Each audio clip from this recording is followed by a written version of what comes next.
Honoráveis ouvintes, sejam muito bem-vindos a mais um episódio do Extramuros. Sou Washington Clark dos Santos, seu anfitrião. Neste conteúdo, retomamos a conversa com a doutora Mônica Lengruber, coautora do artigo Análise dos Estatutos do Primeiro Comando da Capital sob a perspectiva da teoria da ação comunicativa de Jürgen Habermas, cujo objetivo é compreender a organização não apenas como uma estrutura criminosa, mas como uma comunidade normativa com códigos, valores e narrativas que, em tese, sustentam sua força interna. Neste bloco, vamos aprofundar essa dimensão subjetiva e simbólica que o artigo destaca e que, muitas vezes, é negligenciada nas análises de segurança pública. Retomando, Mônica, o estudo aponta que essa facção construiu um mundo da vida próprio, com valores e narrativas que sustentam sua identidade coletiva. Como essa matriz cultural compartilhada aumenta a resiliência da facção e dificulta ações de desmobilização por parte do Estado? Um exemplo que a gente tem disso são as próprias audiências internas da facção. Por exemplo, se há uma denúncia de abuso de poder, que pode ser apresentada contra qualquer tipo de liderança local, a sintonia final vai avaliar o que tem de prova, vai discutir e vai aplicar um dos itens disciplinares que eles também têm dentro de uma das formas de funcionamento estabelecida, que são os itens disciplinares, e o que cada item disciplinar vai representar como forma de punição. Esse mecanismo que o próprio Habermas vai dizer de accountability rudimentar vai prevenir qualquer tipo de tirania individual que poderiam implodir o grupo.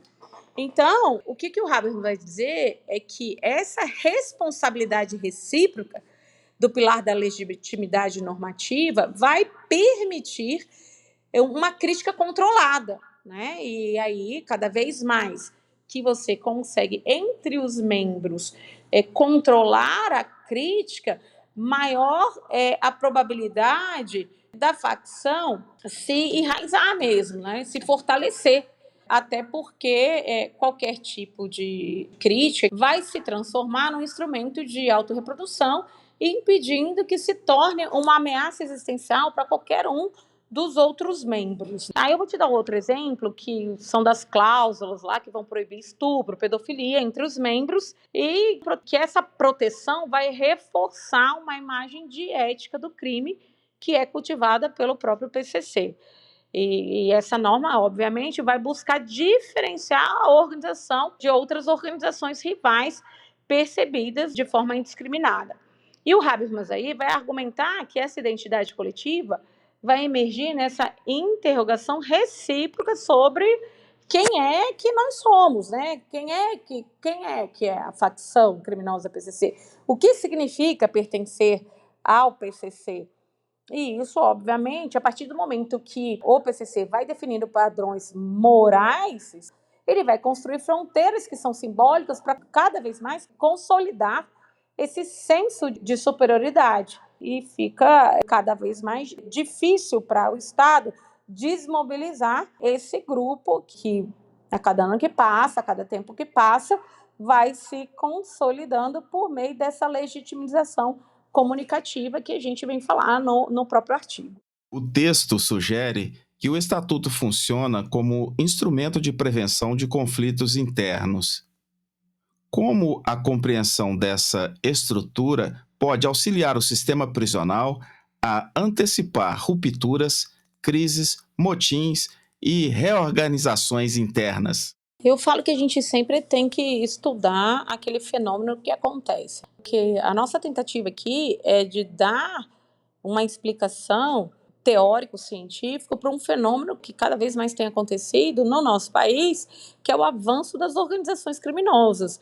E, principalmente, o avanço do primeiro comando da capital, que extrapolou o território nacional e que já chega aí em diversos outros países. A partir do momento que a gente, enquanto profissional, compreende como é que funciona essa estrutura dos estatutos e quanto isso tem uma representação de legitimidade perante aos membros que são faccionados, a gente consegue pensar no que poderia acontecer, quais seriam os próximos passos das organizações criminosas. Aqui a gente está falando do próprio PCC. Nós precisamos estudar cada vez mais de uma forma aprofundada esse fenômeno que está tão crescente. A gente pega aí exemplo, né, o Yuri, que é um profissional exemplar do estado da Bahia, um policial penal que estuda muito e sabe quanto o estado da Bahia tem vindo aí com inúmeras organizações criminosas, algumas tendo outros nomes, mas sendo aí tomada por um universo imenso de diferentes organizações criminosas. A gente tem que estar analisando até esse momento político que o país se encontra, quais são as fragilidades que estão acontecendo no nosso país, quais são os pontos assim que a gente pode encontrar de convergência entre as teorias que existem numa tentativa aí de explicação sobre o fenômeno da criminalidade organizacionada, essas de base prisional, pensando em quais políticas de segurança pública poderiam evitar reforçar esse status quo, né? E que vai dando um privilégio para ações mais da segurança pública, ações que vão desmontar mesmo esses monopólios das organizações criminosas. Enquanto profissionais, precisamos compreender tanto os fenômenos internos, de como é que eles funcionam e como é que esse funcionamento expansionista internacional vem ocorrendo e como é que o PCC mostra a sua capacidade de adaptar os seus estatutos também dentro dos contextos estrangeiros, né? Traduzindo assim esses termos e respeitando todos os costumes locais. Nós precisamos estar à frente, com muito estudo. Considerando que o primeiro comando da capital combina ação comunicativa e ação estratégica, como isso deve influenciar a forma como a inteligência analisa salves, protocolos internos e decisões coletivas da facção? Eu vou citar essa questão do exemplo aqui da inclusão das cláusulas sobre os projetos sociais, como distribuição das cestas básicas, que acabam revelando uma tentativa de conquista de várias pessoas dentro da área periférica e pessoas que acabam se compadecendo com essa causa, né? Que integrantes do PCC vão dizer que são preocupados. O Habermas, quando ele aborda na teoria essa questão da legitimação por resultados na política, ele vai dizer que é necessária uma aceitação popular baseada em benefícios que são concretos. E, por exemplo, os projetos sociais são benefícios concretos que os próprios integrantes do PCC vão legitimando ao longo dos anos, né, desde o início da facção de 1993 até agora. Quando essa lógica é aplicada de oferecer serviços onde o Estado falha, o que se tem como resultado? A própria erosão da soberania estatal e o fortalecimento do poder criminal. Então, a gente tem aí uma lógica invertida. Precisa se combinar uma repressão seletiva com provisão de bens públicos mesmo. Porque senão qualquer tipo de avanço policial sempre vai ser temporário. Porque justamente como o PCC não reconhece essas fronteiras estaduais e vai se considerar como uma entidade única, em razão dessa linguagem normativa que é muito uniforme, essa adoção dos estatutos que é padronizada vai ilustrar bem essa ambição de criar uma ordem que é supraterritorial, que o Habermas vai sustentar, que é um entendimento mútuo dependendo do idioma comum.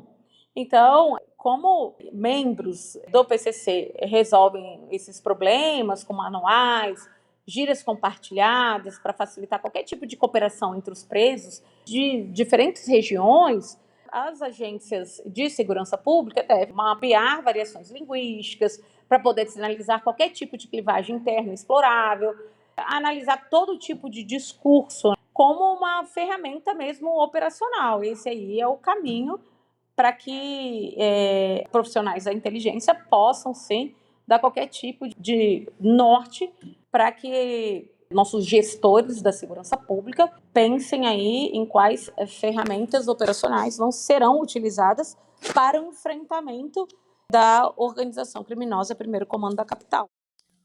O artigo descreve o Primeiro Comando da Capital como uma entidade capaz de construir legitimidade interna, mesmo operando sob lógica criminal. Quais são os riscos de o Estado subestimar essa dimensão organizacional, tratando-a apenas como agrupamento violento e desorganizado? O PCC mantém essa política de neutralidade com outras organizações criminosas, propondo essa, abre aspas, harmonia, fecha as aspas, nas cadeias onde vão coabitar, né? Uma dessas cláusulas aí, obviamente, vai buscar evitar essas guerras que são onerosas e desviar recursos dos negócios que são sempre lucrativos. Então, o Habermas vai reconhecer esse papel da comunicação na construção de uma paz negativa, quando a violência é suspensa por uma racionalidade estratégica, por essa lógica aí criminal. Embora isso vai reduzir assim, os homicídios, acaba consolidando vários cartéis territoriais e que muitas vezes os profissionais de segurança pública podem subestimar esses cartéis territoriais que estão sendo construídos, né? Então, as políticas de segurança pública devem evitar qualquer tipo de reforço a esse Estado, privilegiando ações sempre que vão desmontar esses monopólios sem desencadear esses conflitos generalizados, o que é muito difícil.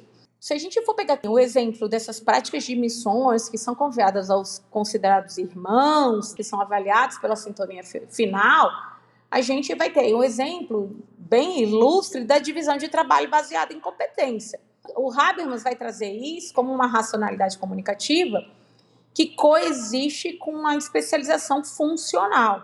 Então, no PCC, a seleção meritocrática vai fortalecer a eficiência operacional, mas vai criar esse risco de excessiva autonomia dos quadros. Para evitar qualquer tipo de dissidência, o próprio estatuto vai combinar o reconhecimento de mérito com essa vigilância constante. Então, esse arranjo vai mostrar uma sofisticação organizacional frequentemente negligenciada em análises superficiais. E é isso que o Estado precisa observar. Nós não podemos produzir essas análises superficiais, senão a gente vai estar sempre um passo atrás das organizações criminosas que existem e que avançam cada vez mais em territórios internacionais. O estudo menciona que o PCC, ao ocupar lacunas do Estado nas periferias, exerce governança criminal. Como esse fenômeno deve orientar políticas públicas e ações de segurança para evitar a substituição do Estado por estruturas ilícitas? Combinar qualquer diálogo e força legal vai conferir ao Estado uma posição moral superior, que é indispensável para recuperar essa autoridade que a gente no estudo vai vendo que quando o PCC preenche essas lacunas, ele se coloca superior à autoridade estatal. Mas a lição central é que a disputa pelo poder é também uma disputa por sentido.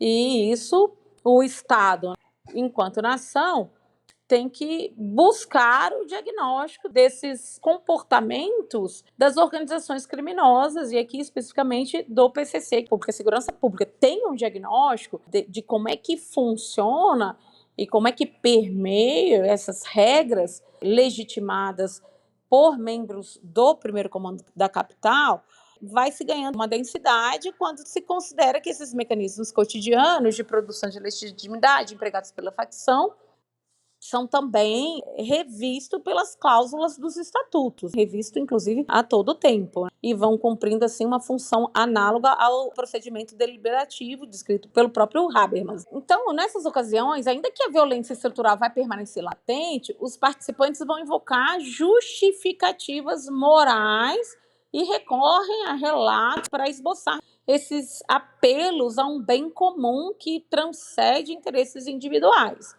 É esse ponto que eu acredito que a gestão de segurança pública precisa estar atenta e trabalhar de uma forma antecipatória. Caríssima, estamos chegando ao final de nossa conversa, na qual esclarecestes fundamentos dos estatutos da facção Primeiro Comando da Capital, à luz de um estudo que revela sua racionalidade organizacional e suas implicações diretas para a segurança pública. Sou grato pelo seu retorno e participação neste programa. Parabenizando a ti, Letícia e Yuri pela pesquisa, deixo este espaço para suas considerações finais. Grande abraço. Bom, doutor, eu sou grata em nome, assim, do Yuri e da Letícia, pessoas das quais eu construí esse artigo, que inclusive foi muito bem aceito, muito elogiado, e a gente fica muito grato, porque são longos anos aí de uma pesquisa muito intensa sobre essa questão do crime organizado, especificamente o PCC, e é sempre bom saber que a gente consegue aí deixar algum tipo de contribuição para a segurança pública. E pensando nisso, eu finalizo aqui deixando uma breve consideração que a estratégia do combate ao crime organizado vai passar também por todo tipo de autorreflexão das agências de justiça. Se a gente pensar que a legitimidade é produzida discursivamente, órgãos policiais e penitenciários também precisam cultivar uma linguagem compatível com valores como clareza, coerência, responsabilidade. É importante que tenha campanhas de informação que vão explicitar direitos e deveres das pessoas que cumprem as suas penas, né, nesses ambientes prisionais, além de todos os protocolos de uso progressivo de força, para que contribuam nessa questão de desarmar qualquer tipo de argumento de que o Estado atua de modo arbitrário. Em paralelo, é importante que a gente tenha ações de responsabilização patrimonial, como esse confisco de bem, rastreamento de quem são os laranjas, da própria cooperação internacional, para atingir um ponto muito nefrálgico da facção, sem recorrer necessariamente a esses confrontos letais, como a gente aí tem alguns exemplos, mantendo o Estado, assim, em posição mesmo de superioridade moral para o enfrentamento das ações das organizações criminosas de base prisional. A pesquisa faz com que tudo o que a gente vai adquirindo ao longo dos anos de experiência profissional possa ter um embasamento técnico científico. Assim, a gente tende a acertar muito mais, a dar uma orientação mais congruente para as políticas públicas, evitando respostas que sejam meramente reativas. E isso é muito importante, não só para a segurança pública, mas para a população em geral. Eu costumo dizer que a gente tem uma responsabilidade, primeiro pessoal, depois com a nossa família e depois com a sociedade em qual nós vivemos. E principalmente uma responsabilidade perante a Deus daquilo que a gente pode fazer. Então, é muito importante que a gente possa também trazer uma explicação teórica para os fenômenos dos estatutos, numa tentativa aí de explicar, de fazer com que as pessoas pensem mais e consigam utilizar da teoria para ações em que nós possamos verdadeiramente possibilitar aí um enfrentamento frente às organizações criminosas. Um grande abraço e sou muito grata pelo espaço, então minha gratidão vai em nome do Yuri e em nome da Letícia, por esse espaço tão importante que o senhor concedeu para nós que somos profissionais da área. E até um outro momento. Honoráveis ouvintes, este foi mais um episódio do Extramuros. Sou Washington Clark dos Santos, seu anfitrião. Neste conteúdo, conversei com Mônica Lengruber, coautora do artigo Análise dos Estatutos do Primeiro Comando da Capital sob a perspectiva da teoria da ação comunicativa de Jürgen Habermas. Acesse nosso website e saiba mais sobre este conteúdo. Inscreva-se e compartilhe nosso propósito. Será um prazer ter a sua colaboração. Pela sua audiência, muito obrigado e até a próxima!